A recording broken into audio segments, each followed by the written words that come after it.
దేవుని నామానికి మహిమ కలుగును గాక. ఈరోజు బైబిల్ గ్రంథం గురించి మనం తెలుసుకుందాం. ఈ మొదటి క్లాస్లో బైబిల్ గ్రంథం ఎలా చదవాలి, బైబిల్ గ్రంథం ఏ ఏ భాషల్లో రాయబడ్డది, బైబిల్ గ్రంథాన్ని ఎలా ధ్యానించాలి, ఎలా అర్థం చేసుకోవాలి, ఎక్కడి నుంచి మనం స్టార్ట్ చేసి చదవాలి, ఇంకా బైబిల్ గ్రంథం ఎలా ఉంది, ఇంకా వాటిలో ఉన్న లోతైన అంశాలు మనం ఈరోజు తెలుసుకుందాం.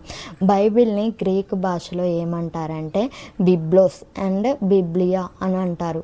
బిబ్లోస్ అండ్ బిబ్లియా అంటే ఒక అనేక పుస్తకాల సంపుటి, అనేక పుస్తకాలు కలిస్తే బైబిల్ అయింది. ఆ బైబిల్ని గ్రీక్ భాషలో బిబ్లోస్ అంటారు.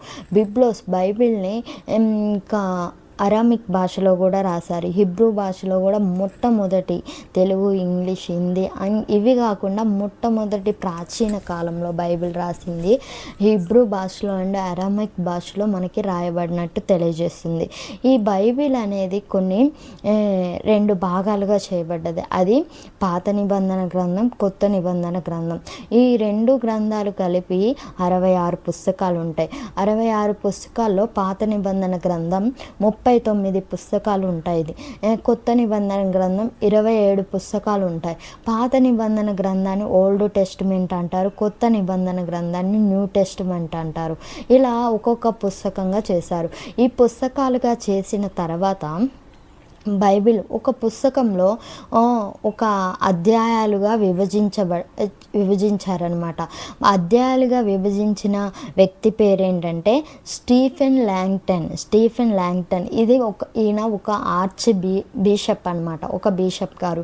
12వ శతాబ్దంలో బైబిల్లో ఉన్న పుస్తకాలనే అధ్యాయాలుగా మార్చిన వ్యక్తి స్టీఫెన్ ల్యాంగ్టన్ అనే వ్యక్తి ఆ బైబిల్లో అధ్యాయాలుగా మార్చాడు. అయితే ఆ అధ్యాయాలను కూడా విభజించి ఇంకా వచనాలుగా మార్చిన వ్యక్తి ఉన్నాడనమాట. ఆ వచనాలని ఎవరు మార్చారు అంటే 1448లో నాతాను అనే వ్యక్తి పాత నిబంధన గ్రంథంలో ఉన్న పుస్తకాలలో వచనాలుగా మార్చాడు, అధ్యాయాలని వచనాలుగా మార్చాడు. నాతాను అనే వ్యక్తి 1448లో. అలాగే ఇంకా కొత్త నిబంధన గ్రంథంలో ఉన్న వ్యక్తి ఎలా మార్చాడు అంటే 1555లో స్టీఫెనస్ అనే వ్యక్తి ఆ అధ్యాయాన్ని వచనాలుగా మార్చాడు. అంటే పాత నిబంధనలో ఒక వ్యక్తి మార్చాడు, కొత్త నిబంధనలో ఒక వ్యక్తి మార్చాడు. మొత్తం పుస్తకాలు 66 పుస్తకాలు అనుకున్నాం కదా. మొత్తం పుస్తకాలు 66 అయితే మొత్తం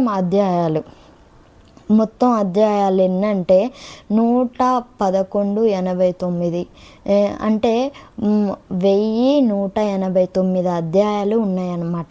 వచనాలు ఎన్నంటే 31,102 వచనాలు ఉన్నాయన్నమాట. ఇదంతా ఓల్డ్ టెస్టిమెంట్లో అనమాట. ఇంకా ఓల్డ్ టెస్టిమెంట్లో 929 అధ్యాయాలు ఉన్నాయన్నమాట.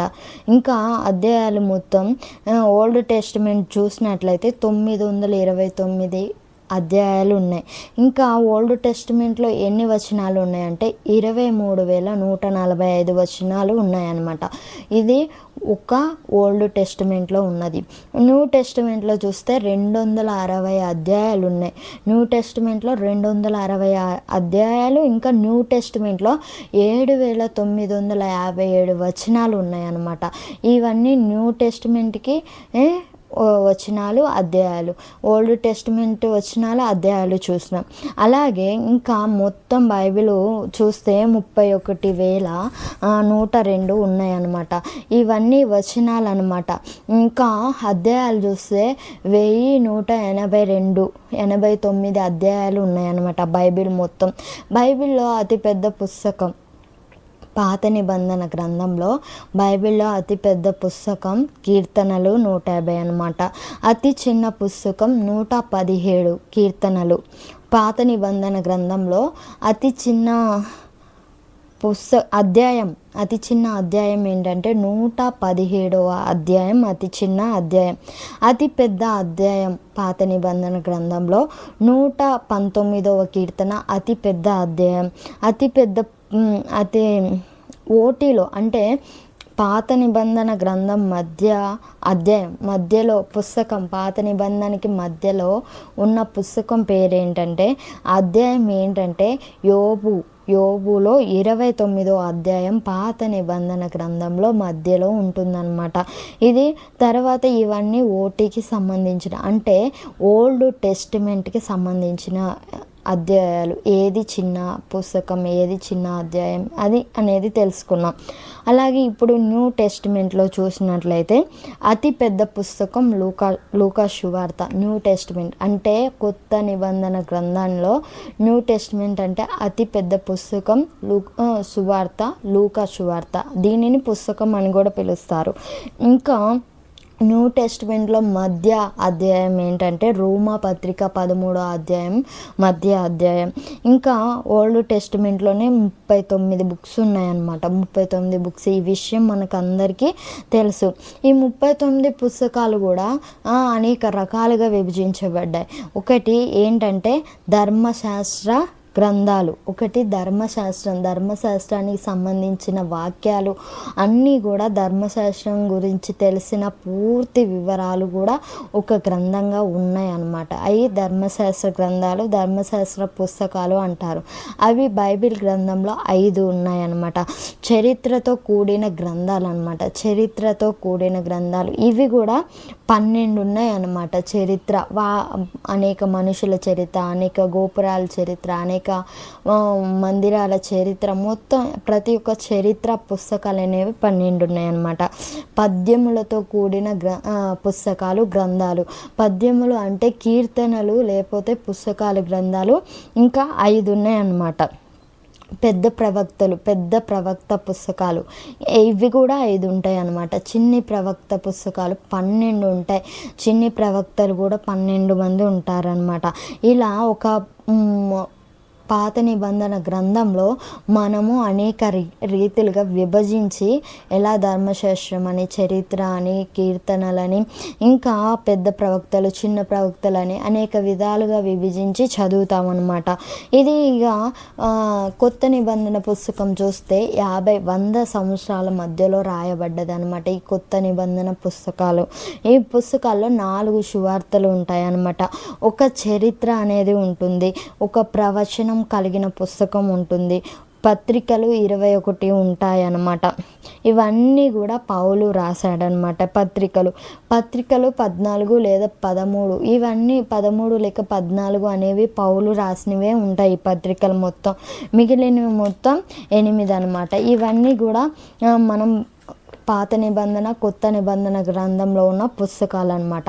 బైబిల్లో కొన్ని కాలాలు ఉంటాయి. కొన్ని కాలాలు, పరిపాలనలు, ప్రవక్తలు వీళ్ళు ఉంటారు. కాలాలు ఉంటాయి, పరిపాలన ఎవరు చేశారు, ప్రవక్తలు ఎవరు అనేది ఉంటుంది. ఇందాక నిబంధన కాలంలో నిబంధన కాలం అనేది ఒకటి ఉంటుంది. అది అబ్రహాం నుండి స్టార్ట్ అవుతుంది అనమాట. అది పాత నిబంధన గ్రంథంలో చూస్తాం. రెండవది నాయకుల కాలం ఎప్పటి నుంచి స్టార్ట్ అవుతుందంటే మోషే నిర్గమకాండం నుంచి సమూయేలు వరకు స్టార్ట్ అవుతుంది అనమాట. ఇందులో నాయకులు ఉంటారు, న్యాయాధిపతులు కూడా ఉంటారనమాట. రాజుల కాలము, రాజులు అంటే సౌలు, దావీదు, సొలొమోను, వీరి కాలం అనేది ఉంటుందన్నమాట. తర్వాత అన్య రాజ్యాల కాలం. ఒకానొక సమయంలో ఇశ్రాయేలు, యూదా పట్టబడి ఉంటారు. అన్య రాజ్యాలు వచ్చి ఏలుబడి చేస్తాయి. అవి కూడా ఒక కాలంగా ఉంటాయన్నమాట. తర్వాత క్రీస్తు కాలం అంటే ఇది కొత్త నిబంధనకి సంబంధించింది. కొత్త నిబంధనలో మనము చదువుతుంటే క్రీస్తు కనపడతారు. క్రీస్తు కాలం అనేది వస్తుందన్నమాట. తర్వాత సంఘ స్థాపన కాలము, సంఘము స్థాపించబడే కాలము కూడా ఉంది. క్రీస్తు తర్వాత సంఘాలు అనేకలు స్థాపించబడ్డాయి. చివరిగా ప్రపంచ సువార్థీకరణ కాలం, చివరిగా అనేకులు సువార్త చేసే కాలం కూడా వస్తుందన్నమాట. ఈ రీతిగా బైబిల్లో కొన్ని కాలాలు ఉన్నాయి, కొన్ని పరిపాలనలు ఉన్నాయి, కొంతమంది ప్రవక్తులు ఉన్నారు. ఈ రీతిగా ఇన్ని కాలాలు మనం విభజించుకున్నాం. ధర్మశాస్త్ర గ్రంథాలు 5 అన్నమాట. మనం ఇందాక చదువుకున్నట్లు బైబిల్ గ్రంథాన్ని పాత నిబంధన గ్రంథాన్ని కొన్ని అంశాలుగా విడదీసి చదవాలన్న రీతిగా అందుట్లో మొదటిగా ధర్మశాస్త్ర గ్రంథాలు ఏ రీతిగా ఉన్నాయంటే ఏంటంటే ఆదికాండం, నిర్గమకాండం, సంఖ్యాకాండం, లేవికాండం, ద్వితీయోపదేశకాండం, ఇవి 5 కాండాలు కూడా ధర్మశాస్త్ర గ్రంథాలు అని అంటామన్నమాట. ఆదికాండం అంటే సృష్టి ఆరంభం, ఇది ఒక ధర్మశాస్త్రం గ్రంథంగా ఉంది. సృష్టి ఆరంభం. నిర్గమకాండ అంటే ప్రయాణం, ఇశ్రాయేల్ ప్రజల ప్రయాణం అనేది తెలియజేస్తుంది. లేవికాండం అంటే లేవీల యొక్క పని, యాజకుల పని, పరిచర్య, వాళ్ళు ఇంకా వారి ఆచారాలు, ఎలా బలి అర్పించాలి, ఎలా దేవుని ఉండాలి, ఆవరణం, పరిశుద్ధ ఆవరణం, అతి పరిశుద్ధ ఆవరణం, ఇంకా ప్రతి ఒక్కటి ఈ లేవికాండంలో ఉంటాయి. తర్వాత సంఖ్యాకాండం, ఇది ప్రజలు, గోత్రాల సంఖ్య, ప్రజల సంఖ్య, యాజకుల సంఖ్య, ఇవన్నీ లెక్కింపబడతాయి. ద్వితీయోపదేశకాండం ఈ 2వ ఉపదేశం అనమాట. ఇది 2వ ఉపదేశంగా మనం చూస్తామన్నమాట. ఈ రీతిగా ధర్మశాస్త్ర గ్రంథం యొక్క 5 పుస్తకాలు కూడా ఇలా ఉంటాయి. తర్వాతగా మనం చూస్తే పద్యం యొక్క పుస్తకాలు, గ్రంథాలని చదువుకున్నాం కదా. పద్యం అంటే కీర్తనలు. ఈ కీర్తనలు కూడా 5 పుస్తకాలు ఉంటాయి అన్నమాట. అవి యోబు, కీర్తనలు, సామెతలు, ప్రసంగి, పరమగీతములు. ఈ 5 కూడా కీర్తనలు, పద్యాలు లాగా రాసేవారు అనమాట. ఆ కీర్తనలో దేవుని నామాన్ని గణపరచడానికి ఉండేవి. ఈ కీర్తన గ్రంథాలని అనొచ్చు, పద్యముల గ్రంథములైనా అనొచ్చు. తర్వాత ప్రవక్తల గ్రంథంలో పెద్ద ప్రవక్తల గ్రంథాలు 5 ఉంటాయి అన్నమాట. పెద్ద ప్రవక్తలు ఎవరంటే ఏషియా, ఇర్మియా, ఎజ్కేలు, దానియేలు, విలాపవాక్యాలు, ఇవన్నీ పెద్ద ప్రవక్తల గ్రంథం. యెషయా గ్రంథంలో ఏమని మనం తెలుసుకుంటామంటే, యెషయా గ్రంథం మొత్తం చదివినప్పుడు రక్షకుడు రాబోతున్నాడని మనం తెలుసుకుంటాం. యెషయా గ్రంథం ఇది పెద్ద ప్రవక్త, యెషయా ఒక పెద్ద ప్రవక్త. ఇంకా ఇర్మియాని చూస్తే దేవుడు శిక్షించబోతున్నాడని ఇర్మియా గ్రంథంలో క్లియర్గా రాసి మనకి చూపిస్తాడనమాట. ఇర్మియా గ్రంథంలో ఈయన కూడా ఒక పెద్ద ప్రవక్త అనమాట. విలాపవాక్యంలో సియోను కొరకు కన్నీరు కార్చిది, సియోను కొరకు సంఘము, అది విలాపవాక్యముల గురించి మనం తెలుసుకుంటాం. ఎజ్కేలు అనేది ధర్మశాస్త్రం ఎలా ఉంటుంది, వాటి భాగాల గురించి తెలియజేస్తుంది. దానియేలు రాబోయే రాజ్యాల వివరణ గురించి తెలియజేస్తుంది అనమాట. ఇది పెద్ద ప్రవక్తలు యెషయా, ఇర్మియా, ఎజ్కేలు, దానియేలు, విలాపవాక్యాలు, వీళ్ళందరూ పెద్ద ప్రవక్త పుస్తకాలని కూడా చెప్పుకోవచ్చు. చిన్న ప్రవక్తల గ్రంథాలు ఇవి 12 ఉంటాయి అన్నమాట. ఓషియా నుంచి స్టార్ట్ చేస్తే మలాకి వరకు వస్తాయి అన్నమాట. ఫస్ట్ ఓషియా గ్రంథం మనం చూసినట్లయితే పశ్చాత్తాపానికి పిలుపు. ఓషియా గ్రంథం మనం చదివితే ఒక పశ్చాత్తాపానికి పిలుపు అనేది ఉంటుంది. ఒక మారు మనసుకి పశ్చాత్తాపం, మనం దేవుని ఎదుట ఒప్పుదలకి అనేది చూస్తాం. తర్వాత యోవేలు తీర్పు రాబోతుందని చెప్తున్నాడు అనమాట. యోవేలు గ్రంథం మొత్తం చదివితే తీర్పు ఎలా వస్తుంది, తీర్పు ఎవరికి వస్తుంది అనేది మనం పూర్తిగా తెలుసుకోగలుగుతాం. ఆమోస్ అంటే శ్రమ. ఆమోసు గ్రంథం చూస్తే శ్రమ ఎలా రాబోతుంది అనేది తెలియజేయబడుతుంది అనమాట. ఈ గ్రంథాలు చదువుతుంటే వాటి యొక్క వివరణలు అనేవి తెలుస్తుంది. ఓబద్య గ్రంథంలో అన్ని హెచ్చరికలు ఇస్తాడనమాట. ఓబద్య అన్ని హెచ్చరికలు చెప్తా ఉంటాడు. యోనా అయితే ఇక క్రీస్తుకి సాదృశ్యం. యోనా గ్రంథం చూస్తే క్రీస్తుకి సాదృశ్యం, క్రీస్తు వస్తాడని యోనా కూడా చెప్తాడు. మీకా అయితే యేసు జన్మ వివరణ. మీకా గ్రంథంలో యేసయ్య ఎలా పుడతారు, యేసయ్య ఎలా వస్తాడు, ఎలా కనుగొంటారు అనేది మీకా గ్రంథంలో మనం పూర్తిగా చదువుతూనే ఉంటాం అన్నమాట. మీకా తర్వాత నహూము నివేవే యొక్క దుస్థితి. నహూము గ్రంథంలో నివేవే ఎంత పాడైపోయిందో, వాళ్ళ దుస్థితి ఎలా ఉన్నదో తెలియజేయబడుతుంది. అబక్కుకు ఇది కల్దీయుల యొక్క పాపం పాపం అనమాట. హబక్కూకు గ్రంథం మనం చదివితే కల్దీయులు కనిపిస్తారనమాట, వారి యొక్క పాపం అనేది కనిపిస్తుంది. తర్వాత జెఫన్యా గ్రంథాన్ని చూసినట్లయితే యూదా పాప ఫలితం అనమాట. జెఫన్యా గ్రంథంలో కూడా యూదా గోత్రం ఉంటుంది, వారి పాపాలు వారి ఫలితం కూడా ఉంటుంది. ఇంకా జెఫన్యా తర్వాత హగ్గాయి గ్రంథంలో హగ్గాయి ఏం రాస్తాడంటే మందిర నిర్మాణం గురించి రాస్తాడనమాట, మందిర నిర్మాణం గురించి రాస్తాడు. ఇంకా జకర్యా యేసయ్యను గూర్చి ప్రవచనం ఇస్తాడనమాట. జకర్యా చివరిలో యేసయ్య రాబోతున్నాడని ప్రవచనం ఇస్తాడు జకర్యా గ్రంథం చదివినప్పుడు. ఇంకా మలాకి గ్రంథం చదివినప్పుడు యోహాను యొక్క ప్రవచనం మనం చూస్తాం. యోహాను ఎలా ప్రవచించాడు, ఎలా ఏమైంది యోహాను గురించి ప్రవచనం అనేది చూస్తాం. ఈ అన్ని హోషేయ, యోవేల్, ఆమోస్, ఓబద్య, యోనా, మీకా, నహూము ఇంకా హబక్కు, జెఫన్యా, జకర్యా, మలాకి, ఇవన్నీ కూడా హగ్గాయి, ఇవన్నీ కూడా 12 చిన్న ప్రవక్తల పుస్తకాలు. చిన్న ప్రవక్తలు వీళ్ళు రాశారు. బైబిల్లో పెద్ద ప్రవక్తలు ఉన్నారు, చిన్న ప్రవక్తలు ఉన్నారు. వీరి గురించి మనం ఇప్పుడు తెలుసుకున్నాం. చరిత్రక గ్రంథాలు, ఇంకా చరిత్ర తెలియజేసే గ్రంథాలు పుస్తకాలు ఏంటంటే యెహోషువ గ్రంథం చదివినట్లయితే వాగ్దాన భూమి, అక్కడ యెహోషువ నీతిగా ఉండడం, యెహోషువ ఇశ్రాయేల్ ప్రజలను నడిపించడం, ఇదంతా మనం చూస్తూ ఉంటాం. చరిత్ర గ్రంథంలో యెహోషువ అనేది ఒక గ్రంథం అనమాట. న్యాయాధిపతులు ఇశ్రాయేల్ యొక్క ఆవేదన, అవిధేయత, శిక్ష. న్యాయాధిపతులు ఎప్పుడు న్యాయం తీరుస్తారు కాబట్టి ఇశ్రాయేల్ ప్రజలు ఎలా ఉన్నారు, వారికి ఏంటి శిక్ష, వారు ఏ అవిధేయత ఉన్నారనేది న్యాయాధిపతుల్లో మనం చూస్తాం. రూతు 1 సమూయేలు 2 సమూయేలు కూడా చరిత్రక గ్రంథాలే. దావీదు ఎలా పరిపాలన చేశాడనేది మనం చూస్తాం సమూయేలు గ్రంథం 1-2 అధ్యాయంలో. ఇంకా రూతు ఎండింగ్లో దావీదు పుట్టడం కూడా మనం చూస్తాం. దావీదు వంశావళి యేసయ్య కూడా వస్తాడనమాట. ఇలా 1 రాజులు 2 రాజులు కూడా చరిత్రక గ్రంథాలు అనమాట. ఇశ్రాయేల్ పతనం గురించి తెలియజేయబడుతుంది. ఇశ్రాయేల్ ఎలా పతనం అయిపోతారు, ఎలా నష్టపోతారు అనేది ఈ 1 రాజులు 2 రాజుల గురించి మనం మొత్తం చదివితే అర్థమవుతుంది అనమాట. ఇవన్నీ 1వ దినవృత్తాంతంలో 2వ దినవృత్తాంతంలో. ఇంకా ఇశ్రాయేలీలు వాళ్ళ దీన స్థితి అనేది తెలియజేస్తుంది. దినవృత్తాంతంలో కూడా ఒక చరిత్రక పుస్తకం అనమాట. ఇది ఇశ్రాయేల్ యొక్క దుస్థితి అంటే దీన స్థితి అనేది తెలియజేస్తుంది. ఎజ్రా అనేది ఇశ్రాయేలీలు తిరిగి వస్తారనమాట. ఎజ్రా టైంలో మందిరం కడుతూ ఉంటాడు ఎజ్రా. ఇశ్రాయేల్ ప్రజలు తిరిగి వస్తూ ఉంటారనమాట. ఇంకా నెహెమ్యా కాలంలో గోడలు కడుతూ ఉంటాడు.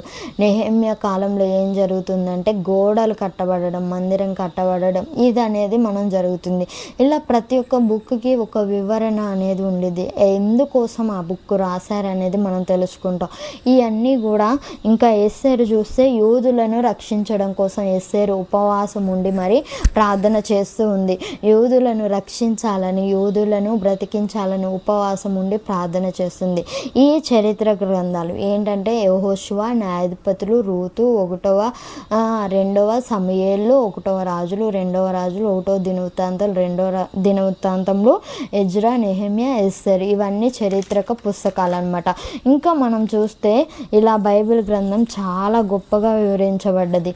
మనం ఆదాము నుంచి మన వరకు 6000 సంవత్సరాలు, ఆదాము నుండి మన వరకు 6000 సంవత్సరములు, ఆదాము నుండి నోవాహు వరకు 1056 సంవత్సరాలు ఉంటుందన్నమాట.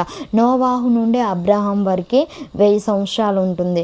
ఆ దావీదు నుండి యేసుక్రీస్తు వరకు 1000 సంవత్సరాలు. ఇప్పుడు మొత్తం కలిపితే 4000 సంవత్సరాలు అవుతుంది. 4000 సంవత్సరాలు. ఇవన్నీ అబ్రహాము గురించి మనం తెలుసుకోవాల్సి ఉంటుంది. అబ్రహాము ఆదాము నుండి ఇప్పటిదాకా మనకి ఎన్ని సంవత్సరాలు అనేది తెలుసుకోవాల్సి వస్తుంది. ఇంకా యేసుక్రీస్తు నుండి మళ్ళీ మన వరకు అంటే 2026 వరకు, ఈ 2026 సంవత్సరాలు యేసుక్రీస్తుకు ముందల 4000 సంవత్సరాలు, మొత్తం కలిపితే 6026 సంవత్సరాలు అనేది ఇప్పటిదాకా అవుతుందని ఒక గ్రంథం, బైబిల్ గ్రంథం ద్వారా మనం కొన్ని అంచనాల ప్రకారం తెలుసుకోవచ్చు అనమాట.